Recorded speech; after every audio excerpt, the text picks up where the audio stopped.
Your patient is in safe hands. माझं वाक्य तिने मलाच ऐकवलं. आपलं तर डिपॉझिटच जप्त झालंय राव. आई शपथ सांगतो असं वाटलं ना कि काश काश वो ऑपरेशन थिएटर की जमीन मुझे अपने में समा ले. अंजली अगं असं वाटलं की त्या अॅनेस्थेसियाचं इंजेक्शन स्वतःला टोचून घ्यावं आणि 2 दिवस जागच येऊ नये. डोंट वरी ओंकार, सिरियसली ती मला भेटली ना की मी सांगेन तिला खरंच थँक्स की हा असलाच आहे आणि याचा फार काही मनाला लावून घेऊ नको.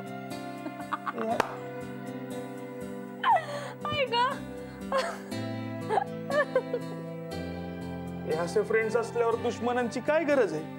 अरे पण तू चिडतोयस का? या सगळ्याची पॉझिटिव्ह बाजू बघ ना. तेच तर. काय? अरे तुला या सगळ्यामुळे तिचं नाव नाही का कळलं? मग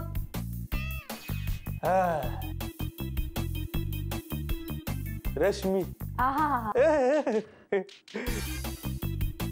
करेक्ट है. अरे बदनाम हुए लेकिन नाम तो समझा. देखा देखा. आणि कसं वाटतं बघ ना. बघा ओंकार रश्मी. वा कसं एकदम थंडगार वाटतंय. हा आणि हेच सगळं जर तिने ऐकलं आणि तिने तुला एक सणकन कानाखाली मारली तर कसं वाटेल ना. छान गरमागरम.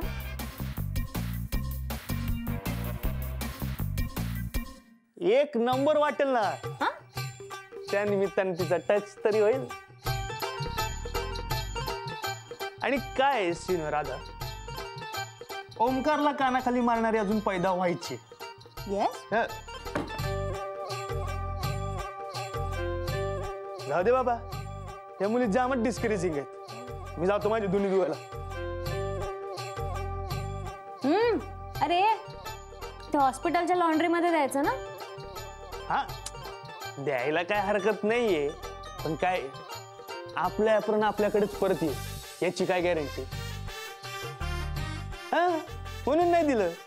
आणि कसं आहे पक्ष एक आणि चिन्ह बोलतं असं काहीतरी व्हायचं ना, म्हणून नाही.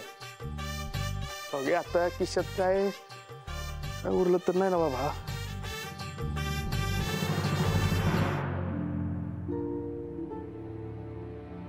कसले टॅबलेट्स आहेत?